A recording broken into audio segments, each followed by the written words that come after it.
Bismillahirrahmanirrahim. Tulisan yang paling kecil itu namanya huruf. Jadi huruf contohnya yaitu A, B, C, D dan seterusnya. Itu dalam bahasa Indonesia namanya huruf. Dalam bahasa Arab itu namanya huruf. Jadi contohnya huruf yaitu alif, ba, ta dan seterusnya. Itulah namanya huruf. Kemudian di atas huruf yang kedua itu ada yang namanya dalam bahasa Indonesia namanya kata. Jadi kata itu apa? Kata susunan dari beberapa huruf yang mempunyai arti. Contoh, ada huruf S, A, Y, A, saya jadikan satu, itulah namanya kata. Ada M, ada A, ada K, ada A, ada N, saya jadikan satu, namanya kata. Ada R, ada O, ada T, ada I, namanya roti, itu namanya kata. Dalam bahasa Arab itu namanya kalimah. Jadi kalimah yaitu contohnya ana, kumpulnya hamzah, nun, alif, itu namanya kalimah. Akulu, itu namanya kalimah. Al-khubza, itu namanya kalimah. Jadi persatu-satuannya itu namanya kalimah. Di atas kata dalam bahasa Indonesia itu ada yang namanya kalimat. Jadi kalimat itu apa? Susunan dari huruf ini dijadikan satu. Saya makan roti dijadikan satu, itu namanya kalimah. Kalimat. Dalam bahasa Arab itu ada yang mengatakan kalam, ada yang mengatakan kalim, ada yang mengatakan kaul, terserah. Metode ini adalah yang penting adalah menganalisa, mendeteksi tulisan Arab yang namanya kalimah. Itu pendahuluan. Sekarang dalam buku ini, metode ini ada beberapa bentuk. Yang pertama menggunakan yang namanya buku panduan, dan yang kedua harus menggunakan silabus, yaitu urut-urutan metode belajar mengajarnya seperti ini. Sekarang setelah anak sudah mengetahui bentuk tulisan, sekarang naik yang poin yang inti, yaitu dalam buku buka halaman 1 yang judulnya yaitu kalimah. Makanya tadi saya bilang yang terpenting anak bisa mendeteksi kalimah. Jadi kalimah itu ada 3. 1 kalimah isim, 2 kalimah fiil, 3 kalimah huruf. Anak dikasih suatu gambaran bahwasannya tulisan dalam Al-Quran di dunia, di Quran khususnya, itu ratusan ribu. Kalau di dunia itu adalah jutaan miliar, miliaran juta. Berarti jutaan miliar itu jumlah kalimah. Contoh, saya mencontohkan. Ada tulisan Arab alhamdulillahi rabbil alamin. Ini kita deteksi, yang inilah namanya kalimah. Lillahi itu namanya kalimah, Robbi namanya kalimah, alamin namanya kalimah. Padahal tulisan Arab apapun yang namanya kalimah pasti kalau tidak isim fi'il huruf. Jumlah kalimah miliaran triliun pasti hanya ada 3. Kalau contohnya alhamdulillah harus dijawab oleh anak kalau tidak isim fi'il huruf. Lillahi kalau tidak isim fi'il huruf. Robbi kalau tidak isim fi'il huruf. Alamin kalau tidak isim fi'il huruf. Selamanya. Makanya tulisan Arab di dunia itu sebenarnya hanya ada 3, yaitu isim fi'il huruf. Makanya sering saya ngasih pemikiran pada anak, tulisan apapun tulisan Arab hanya ada 3. Masuk 3 kok 3 tahun. Makanya menurut metode saya, insya Allah saya mengatakan kalau hanya ada 3 berarti per satunya itu 2 jam, makanya cukup 6 jam insya Allah praktek baca kitab. Amin Allahumma amin. Ini sekarang setelah anak sudah tahu jumlah kalimah ada 3, sekarang bagaimana saya mengetahui alhamdulillah itu isim fi'il atau huruf, lillahi itu isim fi'il atau huruf. Makanya akan saya ulas satu persatunya. Bagaimana cara mendeteksi isim itu fi'il itu huruf. dibuka pada bukunya halaman 2. Dalam bukunya halaman 2 dilihat judulnya cara mengetahui isim. Jadi cara mengetahui isim itu dengan 2 cara. Satu mengetahui artinya. Kalau memang artinya itu kok menunjukkan suatu kata benda atau suatu kata sifat, pasti itu dikatakan isim. Jadi isim itu kalau tahu artinya itu menunjukkan benda atau menunjukkan suatu sifat, pasti isim. Sama dengan fi'il nanti juga sama. Cara mengetahuinya fi'il dengan 2 cara sama. Satu mengetahui artinya. Kalau memang artinya menunjukkan suatu kata kerja, itu pasti fi'il.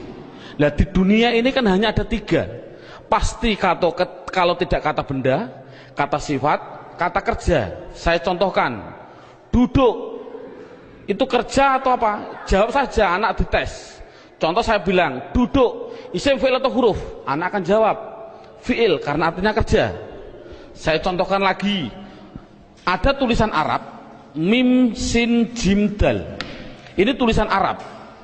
Kalau tulisan Arab harus dijawab, lafal mim, sin, jim, dal, ini isim, fi'il atau huruf? Anak pasti akan menjawab isim. Tahu kok isim? Karena artinya menunjukkan suatu benda. Ini berarti kan sudah bisa anak. Saya contohkan lagi. Saya bilang ada tulisan Arab. Coba anak-anak lafal Arab ini jawab dengan 3 kategori, isim, fi'il atau huruf. Ini saya contohkan, mim, dal, ro, sin, ta. Artinya madrasah. Harus dijawab isim, fi'il atau huruf. Anak pasti akan menjawab itu isim. Tahu kok isim? Karena artinya benda. Oh 100. Jadi kalau ada apapun artinya benda atau sifat, contohnya Allahu Akbar, saya menerjemah Akbar itu artinya agung atau mulia. Ini agung itu kan suatu sifat, otomatis Akbar ini harus dijawab. Akbar itu isim, fi'il atau huruf? Anak akan jawab Akbar pasti isim. Tahu kok isim? Karena artinya itu suatu sifat.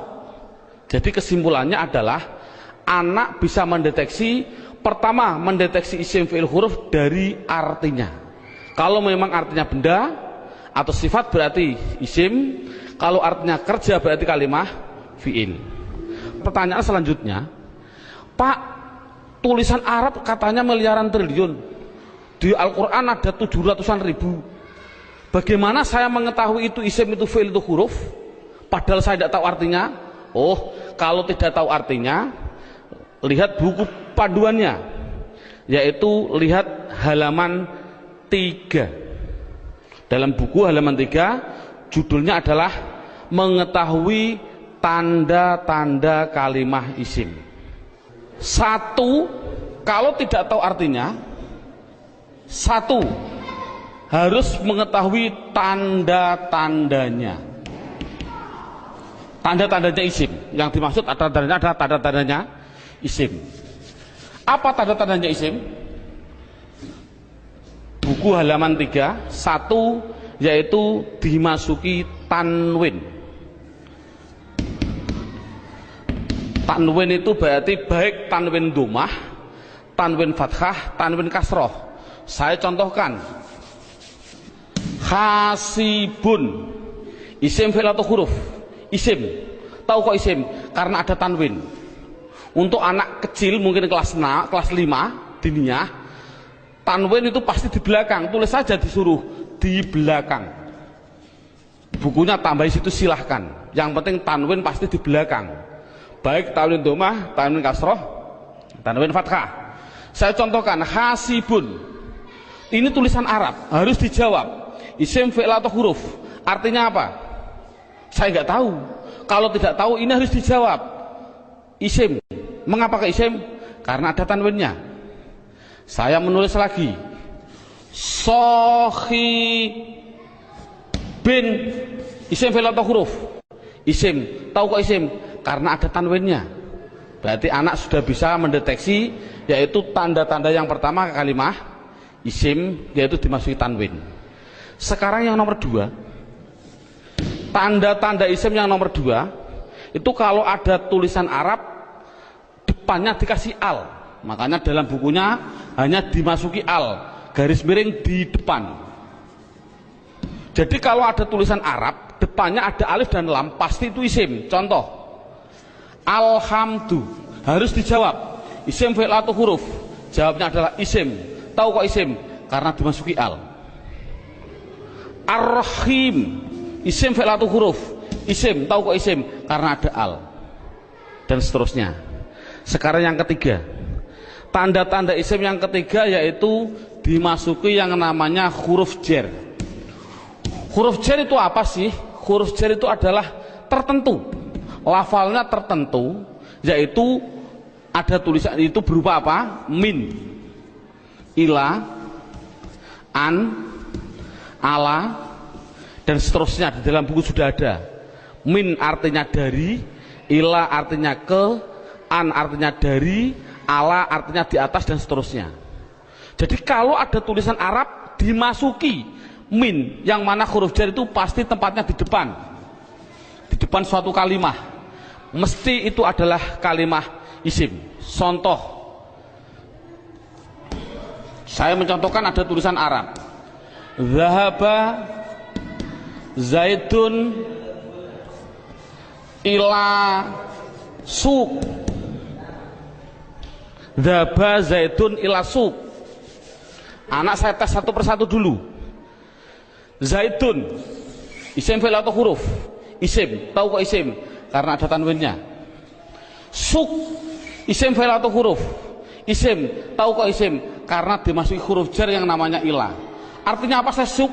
Tidak tahu, tidak penting. Ini kan tidak penting. Yang penting itu bisa mendeteksi itu pasti kalimah isim. Contohnya lagi, ada contoh yang namanya ada roja'a. Saya contohkan, roja'a kembali. Siapa yang kembali? Bakrun, siapa bakar? Kembali min dukan. Bakrun isim fi'il atau huruf? Jawabnya isim. Tahu kok isim? Karena ada tanwin. Min dukan itu isim fi'il atau huruf? Isim. Tahu kok isim? Karena dimasuki huruf jar min. Artinya apa? Tidak penting. Jadi makanya itu adalah tanda-tanda kalimah isim. Yang ketiga, yang keempat, tanda-tanda isim yang keempat di situ saya tulis. Saya hapus dulu. Tanda-tanda isim yang keempat yaitu dimasuki namanya huruf qasam. Qasam itu artinya sumpah. Qasam artinya sumpah. Di sini huruf qasam hanya ada 3, wawu, ba, ta. Untuk anak pemula jangan dicontohkan selain lafal Allah, jangan. Untuk pemula jangan. Contoh, wal asri. Asri ini adalah isim. Tahu kok isim? Karena ada wawu qasam. Tidak perlu sebenarnya. Yang penting itu adalah wawu qasam nanti. Contohkan saja wallahi. Berarti Allah itu isim karena apa? Dimasuki wawu ini. Itu aja masih bingung untuk anak didik. Jadi kesimpulannya qasam tidak begitu penting. Yang penting yang terakhir ini. Tanda-tanda isim yang terakhir, yang kelima, yaitu dimasuki yang namanya mamimu. Contohkan, ini contoh mamimu di sini dalam buku panduan. Di situ lihat halaman 65. Halaman 65 dalam bukunya dibuka. Contohnya halaman 65 yaitu fa'ala yaf'ulu fa'lan wa maf'alan fahuwa fa'ilun wa dzaka maf'ulun. Saya ambil yang penting-penting saja. Uf'ul la taf'ul, maf'alun 2 kali ini, maf'alun mif'alun. Cara menerangkan pada anak bahwasannya fa'ala yaf'ulu fa'lan ini adalah dalam bahasa pramuka namanya kata sandi. Kalau dalam bahasa komputer namanya keyword atau password. Atau password, katakan saja password. Passwordnya itu apa? Itu namanya fa'ala. Karena apa? Fa'ala itu adalah hitungan hanya ada 3. 1, 2, 3. Artinya tulisan Arab di dunia, saya tadi bilang miliaran triliun itu pasti dari 3 kata dasar. Saya bilang contoh, memukul, doroba, ini namanya 1, 2, 3. Duduk, jalasa, 1, 2, 3. Menolong, nasoro, 1, 2, 3. Inilah jadi tulisan Arab itu pasti 3. Contoh fa'ala, berarti saya contohkan di atas. Makanya anak, kalau insya Allah kalau anak desa biasanya sudah bisa. Ini namanya fa fi'il, ini namanya fi'il. Sebagai kata sandi namanya fi'il. Namanya fa fi'il, ain fi'il, lam fi'il. Jadi dot itu bertepatan dengan fa namanya fa fi'il, ro bertepatan dengan ain namanya ain fi'il, ba bertepatan dengan lam namanya lam fi'il. Jadi pasti tulisan Arab miliaran triliun itu pasti dari 3 kata dasar. Itu pasti. Jadi kalau dilihat nanti dalam tulisan Arab, yang dimaksud mamimu adalah ada tulisan Arab, depannya ada mim, baik dibaca mi kasroh mi, atau dibaca mim dibaca fathah ma, atau ada tulisan Arab dibaca mu muslim. Kalau ada tulisan Arab depannya kok dikasih mim dan jumlahnya pasti 4, berarti karena 3 yang asli, mim lam sin asli, mim tambahan, lam fa lam ain fa asli, mim tambahan. Jadi kalau ada tulisan Arab depannya ada mim, baik dibaca ma atau mi atau mu, pasti itu kalimat isim. Contoh, muslim, isim fi'il atau huruf? Jawabnya adalah isim. Tahu kok isim? Karena dimasuki mu. Saya menulis masjid, isim fi'il atau huruf? Isim. Tahu kok isim? Karena dimasuki ma. Dan seterusnya. Saya bilang madrasah, isim fi'il atau huruf? Isim. Tahu kok isim? Karena dimasuki ma. Jadi tulisan Arab kalau ada mim dibaca baik fathah, kasroh, dumah, itu pasti kalimah isim. Sekarang saya tambah sedikit suatu pengenalan. Kalau ada tulisan Arab,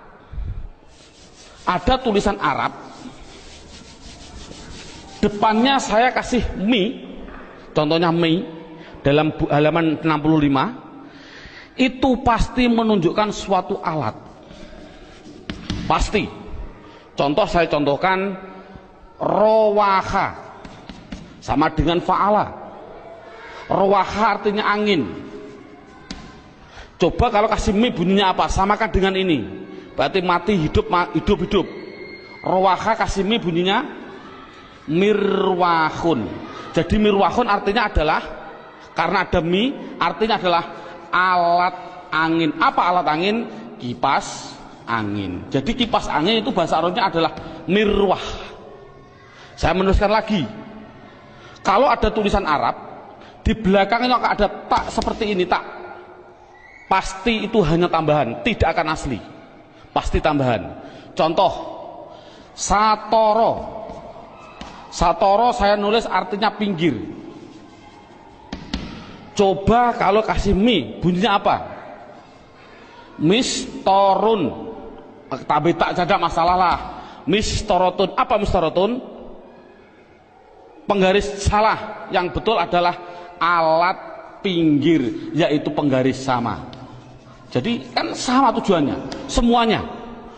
Kalau ada tulisan Arab, depannya dikasih ma, ada arti 2, yaitu mengartikan 2. Namanya menunjukkan suatu tempat atau suatu waktu, menunjukkan waktu. Tinggal pilih kondisional. Untuk guru tolong hanya sebutkan saja pasti maf'a, karena nanti dalam pendalaman ada yang namanya maf'i ada, tapi tidak perlu dicontohkan pada murid.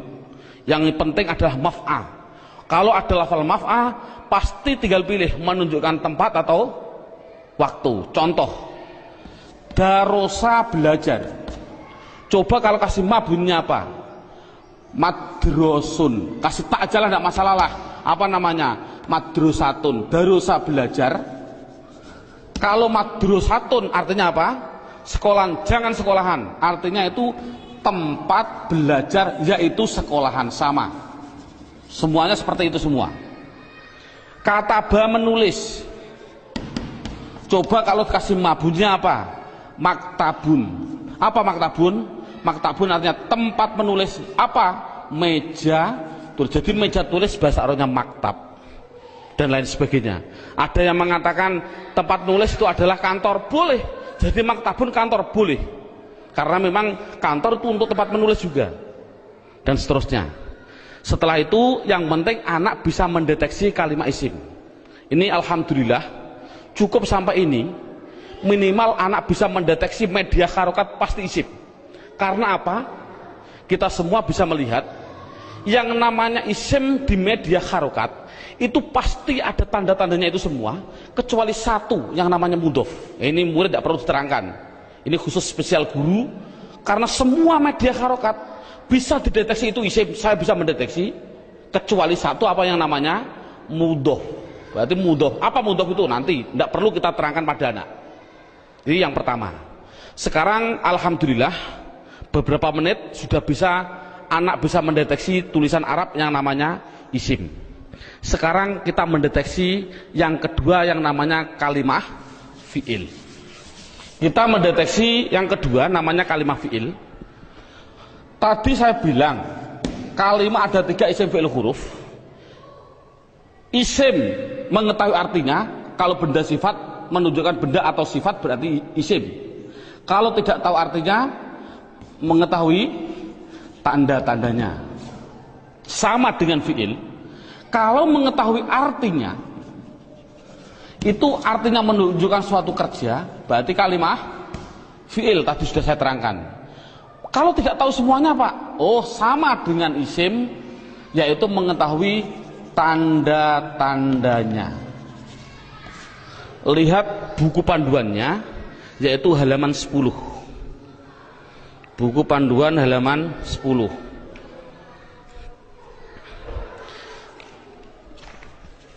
Tanda-tanda kalimat isim.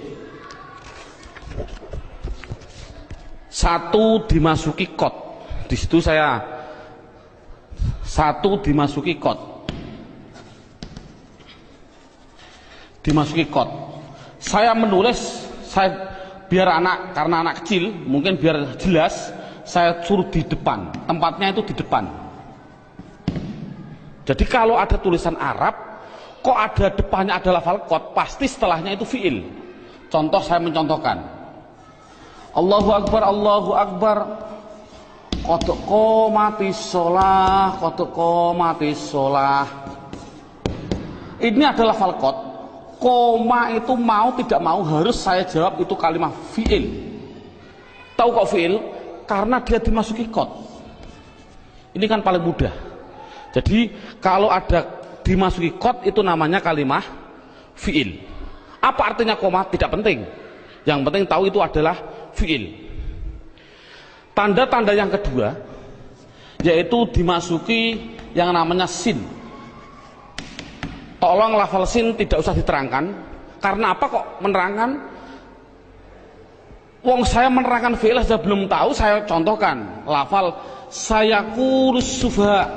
Yaqulu itu adalah fi'il karena apa? Dimasuki sin. Tidak akan mungkin paham anak. Makanya sin adalah ditinggal dulu. Karena dia belum bisa mendeteksi semuanya. Jadi sin saya tinggal. Tanda-tanda fi'il yang ketiga yaitu dimasuki yang namanya saufa. Dimasuki yang namanya saufa. Tulis saja sama, sin ya di depan, saufa ya di depan sama.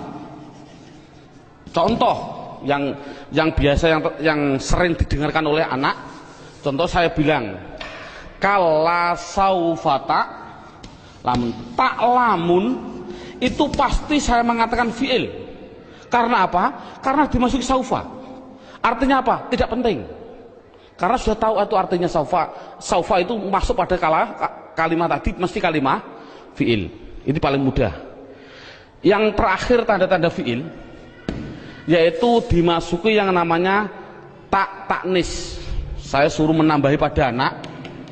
Taknis itu saya bilang, saya tulis di belakang, tempatnya itu di belakang, dan berupa tak seperti ini yang mati. Orang Jawa bilang tak perahu lah. Jadi tak perahu. Nek ono tak perahu seperti itu pasti itu namanya kalimah fiil. Contohnya ini.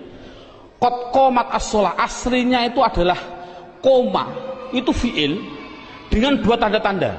Satu dimasuki qad, dua dimasuki ini tak, ini di belakang masuk pada kalimat ini. Jadi ada dua tanda-tanda. Coba sholat, isim fi'il atau huruf? Isim. Tahu kok isim? Karena ada al. Oh mudah. Namun sekali lagi ini mulai metode saya adalah nanti menggunakan yang namanya metode hantu. Ini contohnya. Al ini adalah alif dan lam.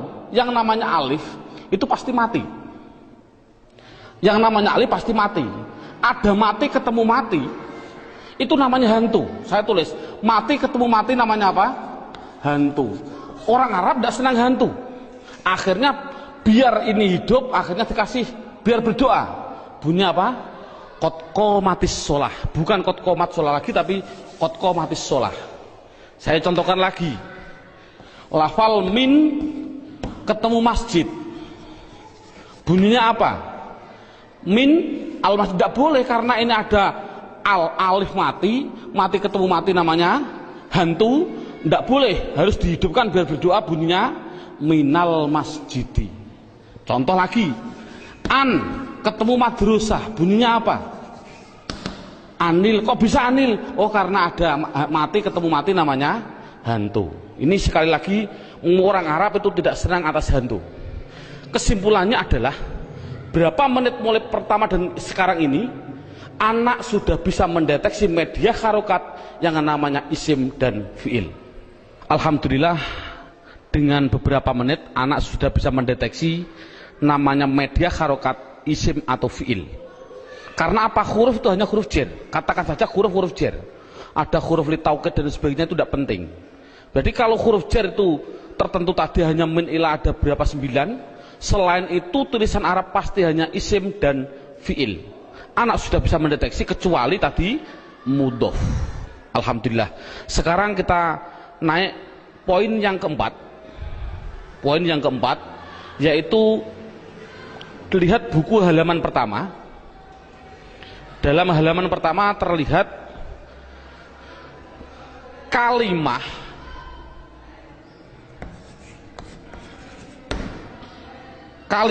isim, fiil, huruf. Ini ada gambar kalimah pasti butuh kepada yang namanya, nah ini garis horizontal namanya perlu. Dalam bahasa Indonesia namanya perlu, bahasa Indonesianya orang Jawa namanya butuh. Butuh itu kemarin saya dari Sumatera. Butuh itu artinya sama seperti di orang Kalimantan drakar. Naudzubillah, mohon maaf sekali bahasa kasar perlu. Berarti kalimah itu pasti memerlukan yang namanya i'rab. Halaman pertama dilihat i'rab itu ada 4. Satu namanya i'rab rofa, 2 namanya i'rab nasab, 3 namanya i'rab jar, yang keempat yaitu namanya i'rab jazm. Jadi kalimah itu pasti memerlukan yang namanya i'rab. Padahal i'rab ada 4, rofa, nasab, jar, jazm. Dan perlu diketahui kalimah isim itu butuhnya hanya butuh 3, bukan 4. Fi'il butuhnya yaitu 3, bukan 4. Huruf, oh sementara huruf tidak butuh. Jadi yang butuh i'rab itu yaitu khusus yang namanya kalimah isim dan kalimah fi'il. Apa i'rab itu nanti saya terangkan. Yang penting isim itu butuh 3. Apa namanya? Dan perlu ditulis dulu. Anak harus digarisbawahi. Rofa pasti domah. Dibilang pasti. Karena pengalaman saya pada waktu kecil, Pak Guru menerangkan rofa yaitu domah wawu alif nun. Itu saya juga bingung. Makanya saya melihat dalam jurumiyah ada namanya alamat asli, menunjukkan bahwasanya anak, saya punya insting, oh berarti mengapa musonaf kok mengatakan asli domah, inilah mungkin metode saya harus mengikuti seperti ini. Jadi setiap anak pastikan yang namanya rofa pasti domah, yang namanya nasab pasti fathah, yang namanya jer pasti kasroh, yang namanya jazm pasti sukun. Dipastikan dulu. Jadi kalau sekarang kita lanjutkan, yang butuh i'rab itu adalah isim butuh 3. Apa-apa? Isim butuhnya yaitu rofa, nasab, jer. Ini kebutuhan isim. Jadi isim butuhnya hanya 3, rofa, domah, nasab, fathah, jer, kasroh. Tidak butuh kepada jazm, tidak butuh. Ini penting. Adapun yang fi'il butuh 3. Fi'il butuh 3. Apa-apa? Rofa, nasab, dan jazm. Tidak butuh kepada yang namanya jer. Ini anak harus tidak perlulah kita terlalu ngasih pertanyaan terbulak-balik. Contoh, isim i'rab apa yang khusus masuk pada fi'il, i'rab apa yang tidak boleh masuk pada fi'il. Tidak perlulah. Yang penting minimal pertama kali tolong ditekankan isim. Fi'il aja tidak penting, nanti dulu. Yang penting kalau bilang isim pasti punya namanya rofa domah, nasab fathah, jer kasroh. Itu isim dulu, matangkan isim. Fi'il tidak perlu ditanya dulu. Jadi, sekarang pertanyaannya, apa sih yang dinamakan rofa domah? Rofa itu adalah i'rab. I'rab itu apa? I'rab adalah perubahan pada akhir kalimat atau kata, akhir kata atau kalimah dalam bahasa Arabnya tadi. Jadi kalau ada tulisan Arab, perubahan belakang itulah namanya i'rab.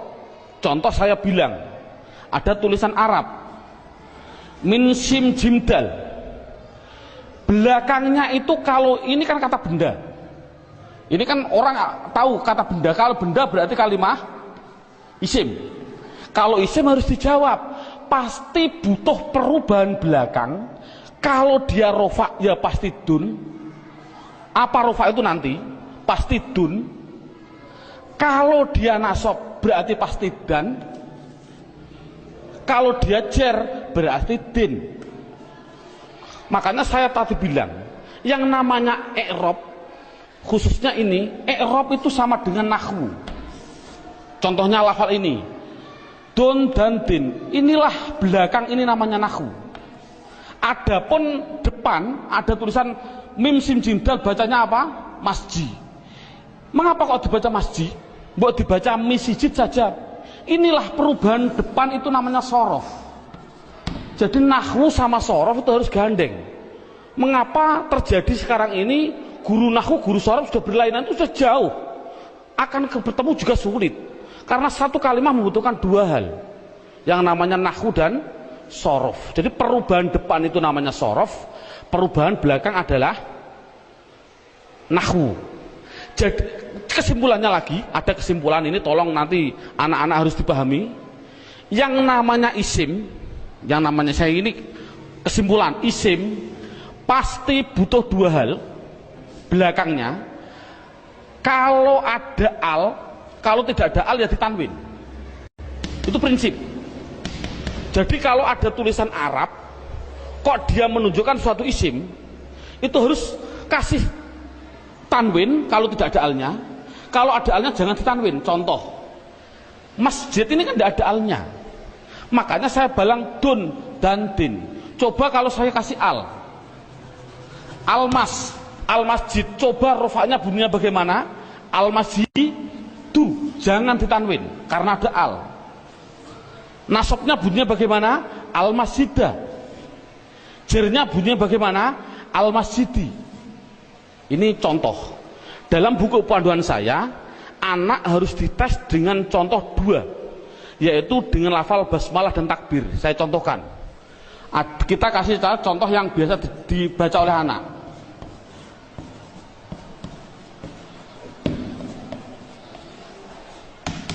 Dideteksi dulu isim fi'ilnya. Coba rohim, lafal belakang ini isim fi'il atau huruf? Isim, tahu kok isim? Ada al. Rohman, isim fi'il atau huruf? Isim, tahu kok isim? Ada al. Allah, isim fi'il atau huruf? Isim, tahu kok isim? Ada al. Silahkan. Ini ada khilafiyah ulama. Ada yang mengatakan jangan bilang al. Ini adalah ismudzat, tidak boleh dirubah-rubah. Tapi ada ulama yang mengatakan memang al. Dari lafal aliha dikasih al, jadinya alifnya dikasih panjang. Allah. Nah, untuk anak kecil biarlah itu bilang isim karena ada al, silahkan. Ismi, ini isim, tahu kok isim karena ada huruf jerba. Ini memang sulit, anak pemula memang sulit, tidak begitu penting. Yang penting dikasih tahu ismi isim karena ada huruf jar masuk. Kalau ini mengatakan isim, ini isim karena ada al, ini isim karena ada al, ini isim karena ada al. Coba harokannya gimana? Bismi, loh, saya baca kasroh, berarti dia menunjukkan rufa nasab atau jer? Jer, karena kasroh. Oh 100. Bismillahi, saya kasri hi, berarti di kasroh. Isim ada kasroh. Oh masuk, karena dia jer berarti. Mengapa kok jer? Oh nanti, belum waktunya. Bismillahirrohmani, mengapa saya bilang nih? Rufa nasab atau jer? Jer. Oh 100. Teruskan Bismillahirrahmanirrahim. Pasti anak jawab khim. Jawab saja mustahil. Karena sukun itu miliknya fi'il. Ini kan sukun. Sukun itu adalah miliknya kalimah. Sukun itu miliknya kalimah fi'il. Padahal ini isim. Berarti ini milik isim, tidak boleh. Jadi salah ada tulisan Arab Bismillahirrahmanirrahim, mimnya kok disukun, salah. Mestinya itu kalau dia isim, kalau tidak rohimu ya rohimah ya rohimi, pasti itu. Oh kebetulan di dalam Al-Quran tulisannya adalah mi, ya berarti jer. Dari mana kok jer? Yang penting dia kasroh, itu jer. Mengapa kok dibaca jer? Oh nanti belum masalahnya. Yang penting dia bisa mendeteksi itu isim, rofa nasab atau jer. Ini kan anak sudah lumayan. Dengan berarti gambaran rohim ini adalah menggambarkan anak biar tahu, oh isim tidak boleh ditanwin. Loh kok disukun pak? Oh tidak boleh tanwin, maaf, disukun. Mengapa sukun pak? Karena wakof. Saya contohkan lagi. Dua contoh. Lafal Allahu Akbar. Allahu Akbar. Orang bilang akbar disukun. Saya jawab salah. Mengapa salah? Tadi saya bilang akbar itu adalah sifat. Yang namanya sifat itu pasti isim. Yang namanya isim tidak mungkin dia disukun. Di dalam tulisannya kalau begini. Karena apa? Sifat isim tidak boleh sukun. Karena sukun itu miliknya fi'il. Kalau isim itu pasti kalau tidak ru, ya roh, ya ri. Mengapa tidak ditanwin? Nanti. Yang jelas ini contoh Allahu Akbar. Allah isim, tahu kok isim ada al. Rufa nasab atau jer? Rufa, tahu kok rufa karena dumah. Akbar yang betul adalah akbaru. Jadi mengapa kok dibilang bar? Karena wakof. Kalau nulis adalah ru yang betul. Makanya sering saya kasih pertanyaan, bagaimana hukumnya ada orang sholat bilang Allahu Akbaru, sah nggak? Jawabnya adalah sah karena nakunya seperti itu. Namun yang terbaik memang adalah wakof. Seperti ini Bismillahirrahmanirrahim karena wakof. Jadi intinya adalah yang namanya i'rab ada 4 rofa nasab jar jazm. Khusus kita tekankan pada isim. Yang namanya isim belakangnya pasti rofa dumah, nasab fathah, jar kasroh. Itu kesimpulannya. Sekarang silabusnya poin yang kelima, judulnya yaitu pendalaman isim. Buka halaman 1. sama halaman 1, yaitu lihat halaman 1, isim dibagi 2. Ada yang namanya isim mabni, ada yang namanya isim mu'rab. Sekali lagi, isim mabni dan isim mu'rab dibagi dulu.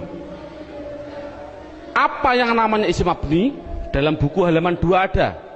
Mabni itu adalah, mabni itu apa? Mabni adalah harokat belakang, harokat belakang itu tetap.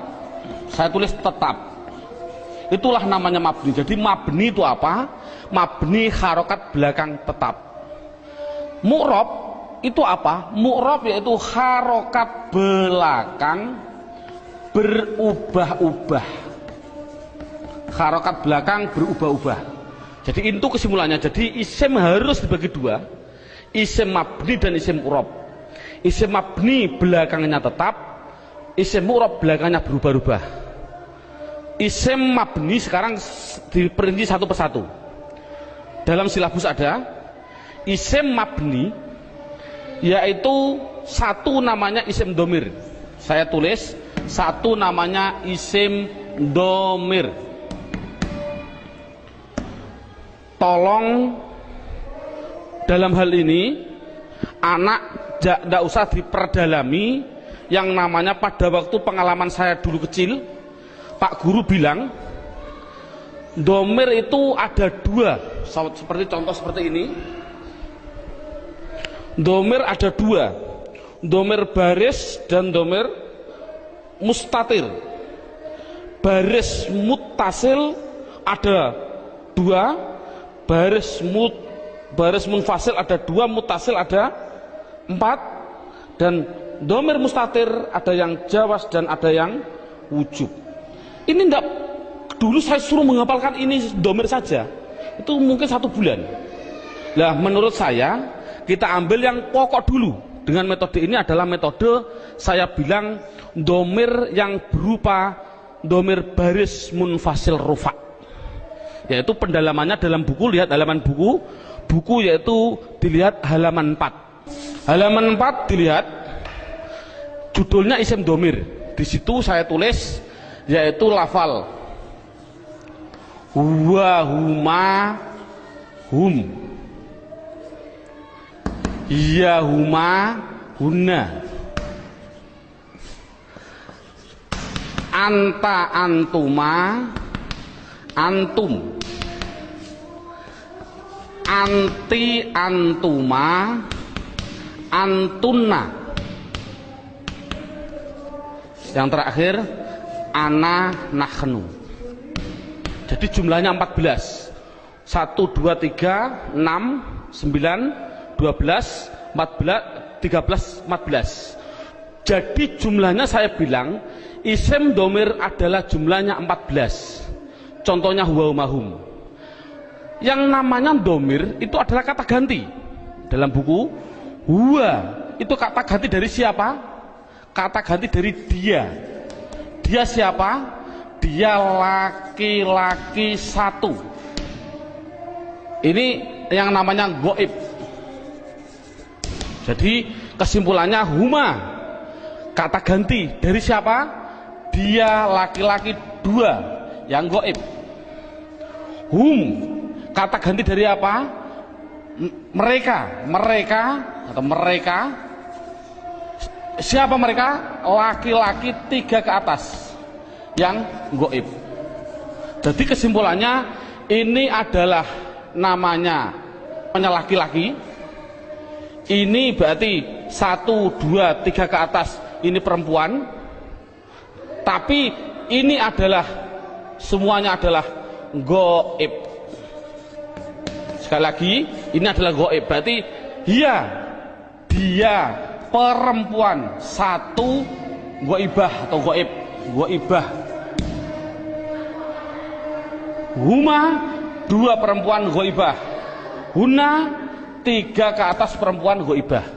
Jadi inti kesimpulannya adalah 3 ini laki-laki, 3 ini perempuan yang semuanya adalah katakan goib. Anta Kata ganti siapa? Dari kamu. Kamu siapa? Kamu laki-laki satu yang hadir. Saya simpulkan, intinya ini adalah laki-laki yang anti antuma antuna, saya simpulkan perempuan, namun dua-duanya ini namanya hadir. Namanya hadir. Ana artinya saya, nahnu artinya kita. Penjelasannya, mengapa dhamir dikatakan mabni? Ini anak dijelaskan dengan dua pendekatan. Contoh lafal huwa. Huwa itu kata ganti siapa? Dari dia. Dia satu, orang laki-laki satu, orang Inggris. Kata gantinya juga dia, tetap inilah akhirnya wa, selamanya akhirnya dibaca wa. Makanya dikatakan mabni adalah belakangnya tetap, yaitu tetap dibaca fathah.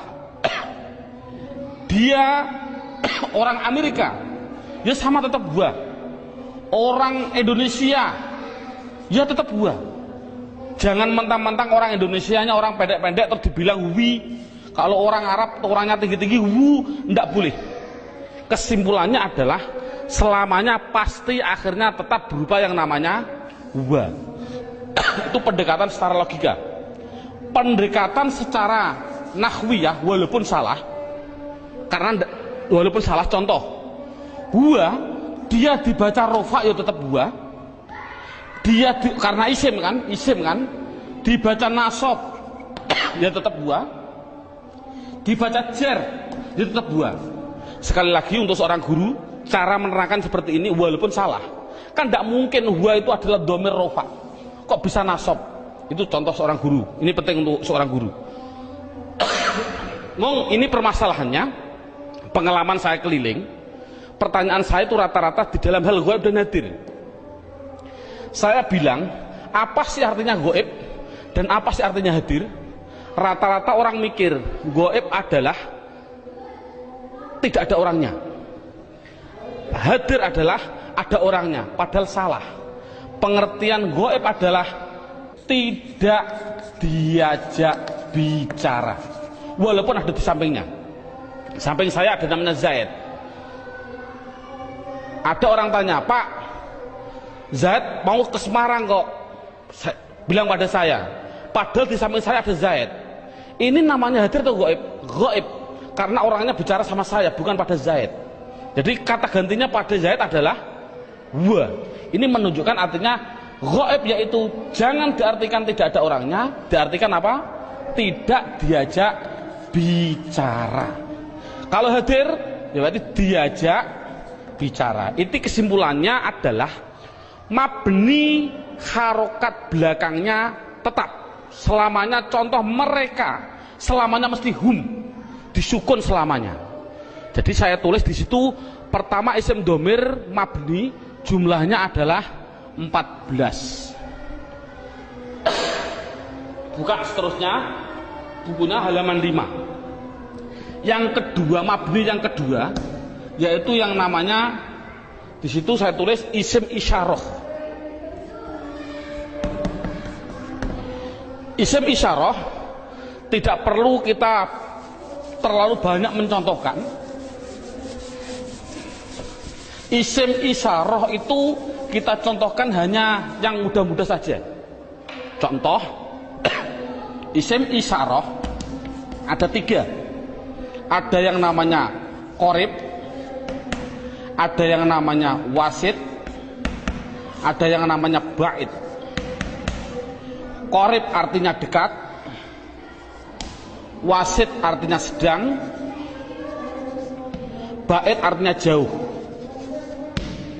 Contoh, orang bilang isyarat menunjukkan. Qorib iki, orang Jawa bilang iki. Kalau sedang iku, kalau jauh kai, itu orang Jawa bilang. Tapi kalau orang Sunda, iya, eta, itu ya salah. Itu milik orang Indonesia, bukan orang Sunda sebenarnya. Tapi orang Sunda tidak punya jauh, sama dengan kita. Ini tidak, masalahnya adalah contoh korib. Kalau laki-laki hadza, kalau perempuan hadhihi, dengan dua contoh saja ini. Contoh lafal hadza. Siapa ini? Selamanya dibaca dza, akhirnya dza. Walaupun yang ditanyakan seorang kiai, seorang gubernur, seorang presiden, tetap siapa ini?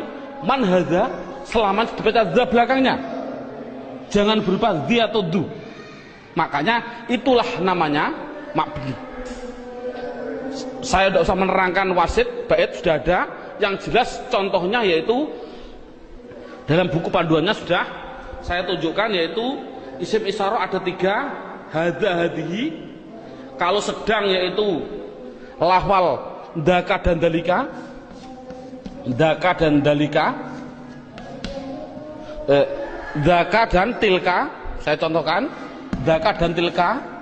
Kalau jauh saya contohkan hanya 2, dalika dan ulaika. Jadi jumlahnya yaitu ada berapa? Dalika, ulaika. Jumlahnya berapa? 1, 2, 3, 4, 5, 6. Saya katakan isim isyarah jumlahnya adalah hanya 6. Walaupun nanti pendalamannya banyak. Seorang guru tolong hanya seperti itu dulu. Terusnya mabni yang ketiga yaitu yang namanya isim mausul. Buka dalam bukunya halaman yang ke isim mausul, kata sambung. Datanglah Zaid, yang mana ja'a Zaidun alladzi. Ini isim mausul itu hanya tertentu, lafalnya tertentu. Sudah dalam bukunya ada, yaitu lafal alladzi, alladzina, alladzi, alladani, alladina. Contoh saya tidak usah nulis. Mohon dilihat contoh ini, isim mausul tertentu.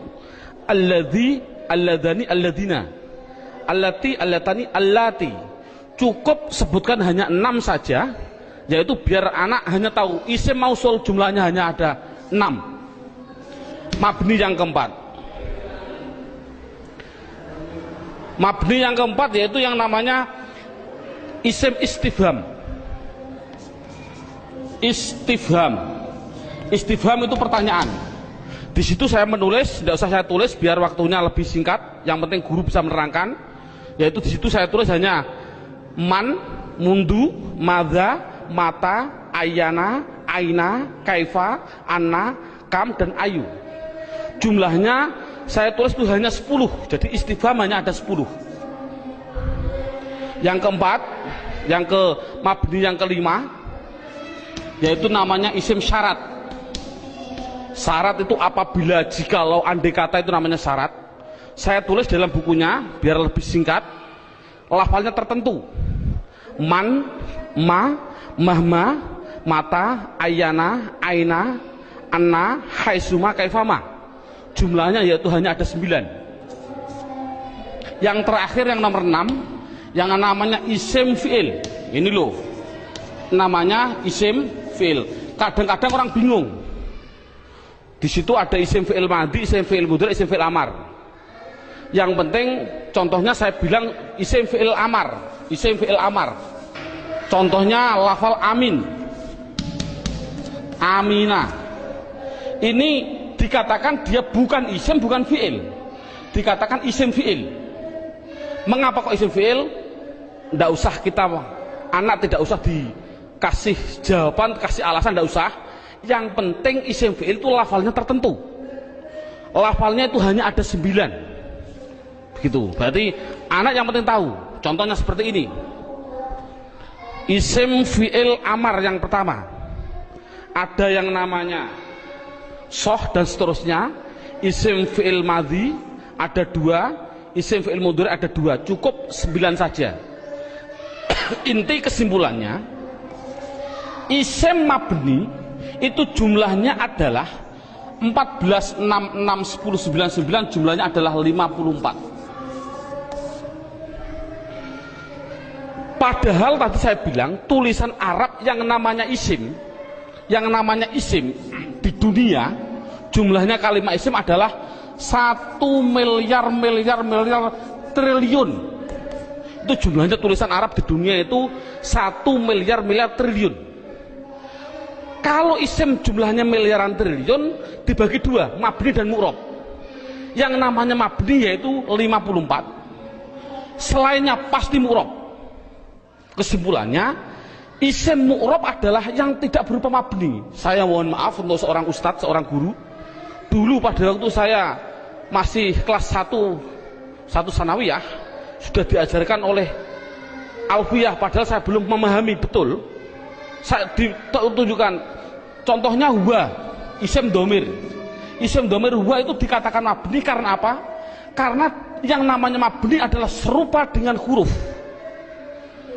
Mu'rob tidak serupa dengan huruf. Jadi yang namanya mabni serupa dengan huruf. Serupa di dalam apanya? Ada sibe wat'i, sibe iftikori, sibe. Tidak perlulah kita sementara, nanti dulu. Yang penting anak bisa, yang namanya mabni pasti tertentu lafalnya, dan dia pasti serupa dengan huruf.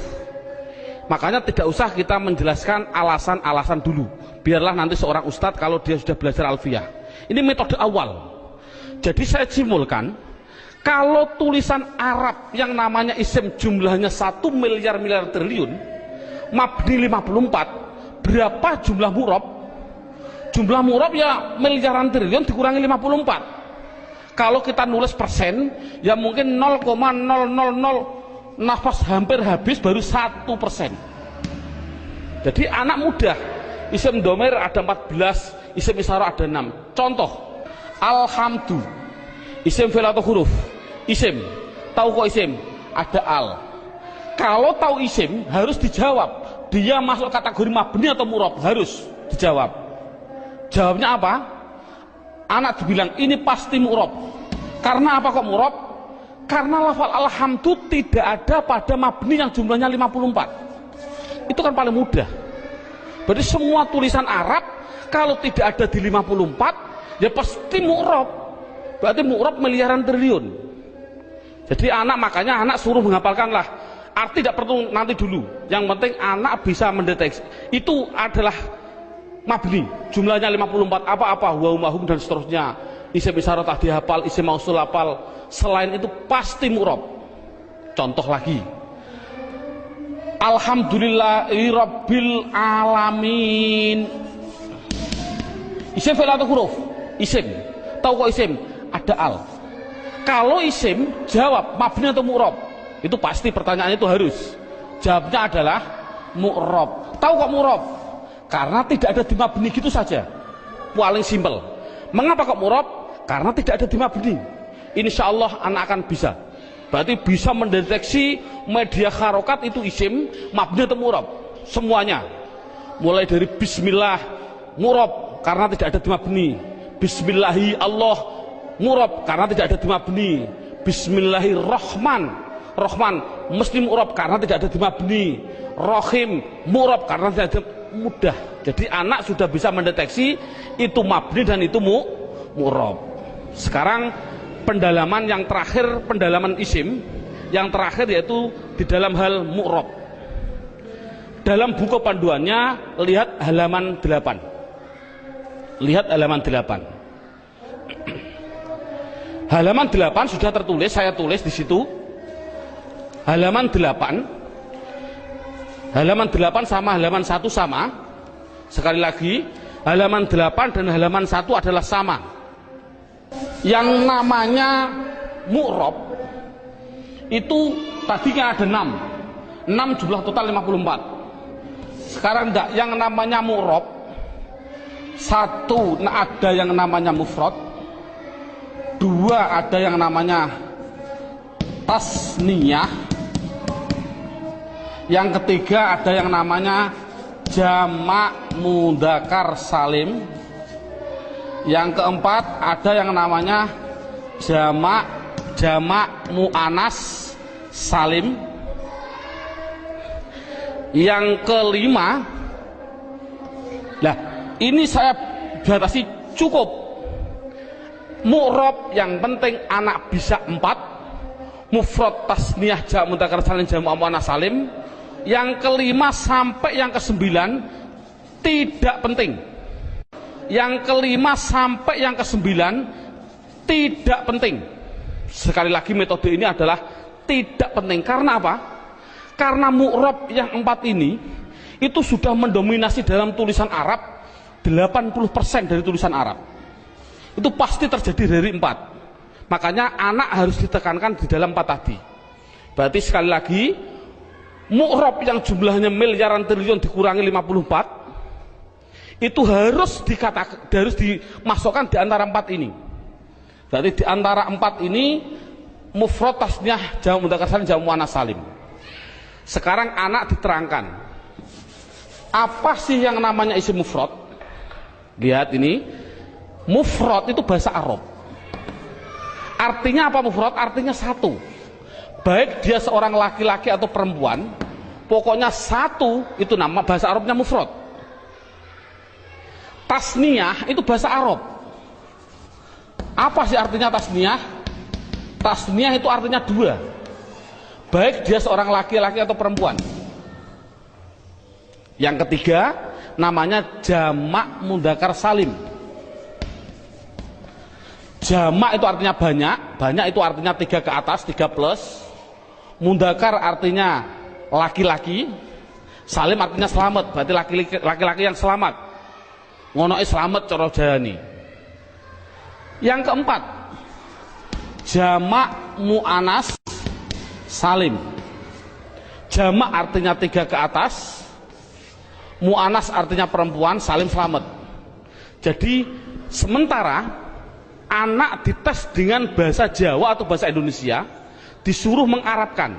Contoh saya bilang, coba saya bilang 2 buku itu mufrad atau tasniyah atau jamak mudzakkar salim atau jamak muannats salim? Jawab tasniyah. Tahu kok tasniyah? Karena artinya 2. Saya bilang 5 bakar, mufrad, tasniyah atau jamak mudzakkar atau jamak muannats? Jawab jamak mudzakkar salim.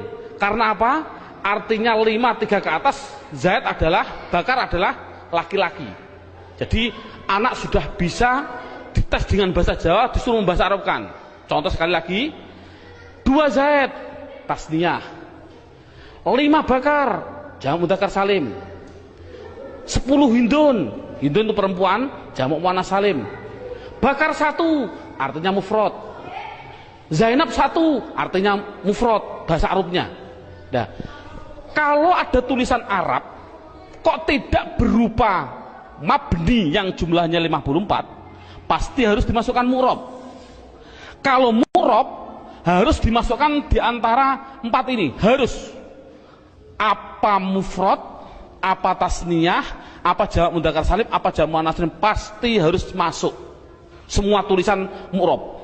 Contoh, nah ini bagaimana saya mengetahui Pak tulisan Arab itu mufrad, tasniyah, jamak mudzakkar salim, jamak muannats salim? Lihat bukunya halaman 8. Kalau ada tulisan Arab,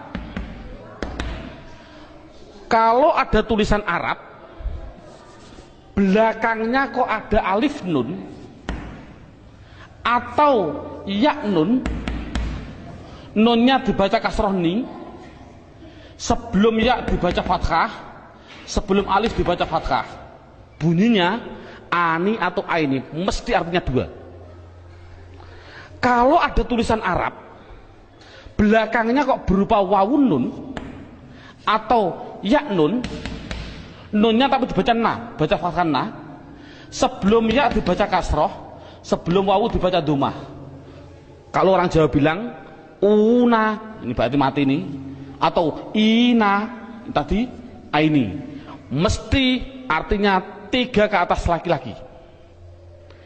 Kalau ada tulisan Arab belakangnya berupa alif dan tak, taknya tak perahu, sebelum alif dibaca fathah, taknya hanya 2, kalau tidak ton ya tin, itu pasti dikatakan jamak muannats salim. Kalau ada tulisan Arab belakangnya tidak ada tambahan ani, aini, una, ina, atun, atin, mesti itu isim mufrad. Jadi isim mufrad itu apa? Yaitu kalau tulisan Arab tidak ada belakangnya tidak ada tambahan. Saya contohkan, alhamdu, isim fi'il atau huruf? Isim. Tahu kok isim? Karena ada al. Pertanyaan selanjutnya, mabni atau mu'rab? Mu'rob. Tahu kok mu'rob? Karena tidak ada di mabni. Kalau mu'rob harus dimasukkan di antara 4 ini, wajib. 4 ini harus dimasukkan. Berupa apa? Mufrad. Tahu kok mufrad? Karena belakangnya tidak ada tanda-tandanya. Ani, aini. Ini kan dal. Dal ini kan tidak ada tambahannya. Oh, jadi alhamdu adalah isim mufrad. Contoh lagi. Bismillah, alhamdulillahi rabbil alamin. Alamin. Pertanyaan, isim fi'il atau huruf? Isim. Tahu kok isim? Ada al. Mabni atau mu'rob? Mu'rob. Tahu kok mu'rob? Karena tidak ada di mabni. Kalau masuk mu'rob, masukkan di antara 4 ini. Bunyinya apa? Jamak mudzakkar salim. Tahu kok jamak mudzakkar salim? Karena belakangnya ada inang, ya nun, sebelumnya dibaca kasroh. Cocok gak dengan ini? Ina. Jadi tulisan Arab mesti gitu semua. Kalau mu'rob pasti harus masuk kategori di antara 4 tadi. Ini alhamdulillah berapa jam ini anak sudah bisa 100% mendeteksi isim dan mengkategorikan di antara mabni dan mu'rob. Subhanallah, sudah bagus. Ini untuk apa isim tadi? Oh, nanti. Itu adalah setelah 3 jam. Kita istirahat dulu.